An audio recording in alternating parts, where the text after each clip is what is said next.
Q. The American Medical Association now classifies obesity as a disease. The AMA says in the last 20 years, obesity rates in the U.S. have doubled among adults, tripled among children. The increase of obesity cases could increase America's already high health care costs. Ready AMA to now two urging shot. doctors and insurance companies to recognize obesity as a complex disorder so treatment and prevention programs can then advance. Q, Steve. Joining me now is Tammy Beaumont. She is the director of the Weight Management Institute at Methodist Dallas Medical Center. And what you may not know about Tammy is that she knows firsthand the dangers of being obese. This is a picture of her in 2003 Page before 312 she underwent gastric bypass. She weighed 266 pounds at that time, was hypertensive, had arthritis in her knees. She had the surgery and is now 130 pounds. So, Tammy, you're a success story. Glad you're with us. And I assume you're a fan of this designation of obesity as a disease. Absolutely. It opens so many doors to getting treatment even before it becomes such a necessity like it was for me. And in what way does it open doors? It's going to allow the government, it's going to allow industry, it's going to allow the insurance companies to focus more resources towards the prevention and the treatment when it's at an earlier stage.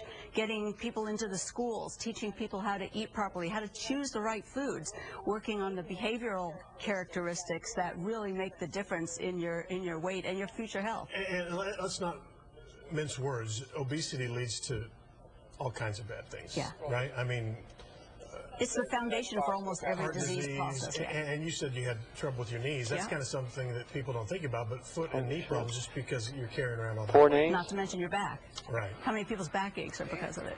Exactly. So let me ask you something. You mentioned government kind of Looking at intervention, just ways locked the up. government can get involved. There's no text boxes. Healthcare costs are going to go up, if that is true, correct? Well, they're going to go up, but look at that in proportion to all the costs that we're spending They're now not showing on up. diabetes alone, hypertension, cholesterol, all of those can be at least better controlled, improved by Was that the first name right there that I got up right now, or the second name? Treatment. Okay, so so we're spending a lot of money to treat the effects of obesity, and you'd rather spend it up front. I do have a question. I know this is how, the Twitter world and the Facebook world, and what I will hear is, I don't want to pay for the cure. They look right. To something that I believe the cure is not eating so much and exercising. So how would you respond to that? Well, people's tax money, they don't want to do that. No. Here's right one now, coming up now, but that's page are affecting 316. the majority of our population. 2/3 of Americans. How many supers were put in before? So already the majority are costing the other third money. But if you look at it, even healthy appearing people can still have underlying diseases. So you see we need to be ready for the text box for which page now? Page 320? You don't know what's underneath, until they start having problems. So by changing the lifestyles of people and everybody universally having better habits and more activity level, you're going to prevent even those healthy weight people from developing problems later on. I don't mean to. I don't know if there's a correlation on it. Smokers. Ready, one?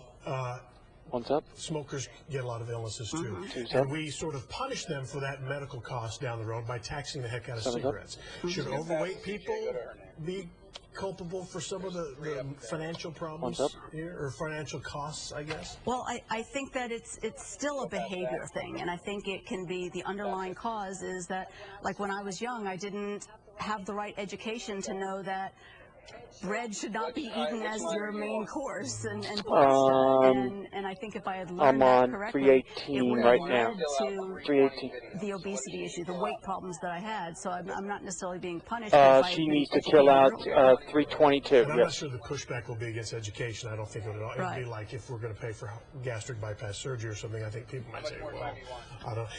Last question. I do think that it's all going to be, at this point anyway, kind of focused on the BMI. That's somewhat controversial because a person with a sort of high BMI can be perfectly healthy and not at risk, but a person with a low BMI can be for whatever reason, and so some people aren't satisfied with that as a barometer for this. What do you say? Well, it's not. It's kind of a mediocre, but it's the best we have right now, because I do agree that... I'm not sure this was the right text. Oh, it's one more, Mark. Your top performance playing baseball. So we have to look at There's all of obesity, the so other there's one factors more. that are involved and assess whether, what is a person eating? What's their diet like? What's their activity level like? How many hours Page do they spend in front of 326 the is TV? next, and it headers at 340. Each day. We have to At have the exceptions to every wall. rule. And evaluate all those factors to determine what is a healthy lifestyle and what is not. All right, Tammy, thank you. Things Right, to consider, things we'll be talking about. Thank you. Thank you.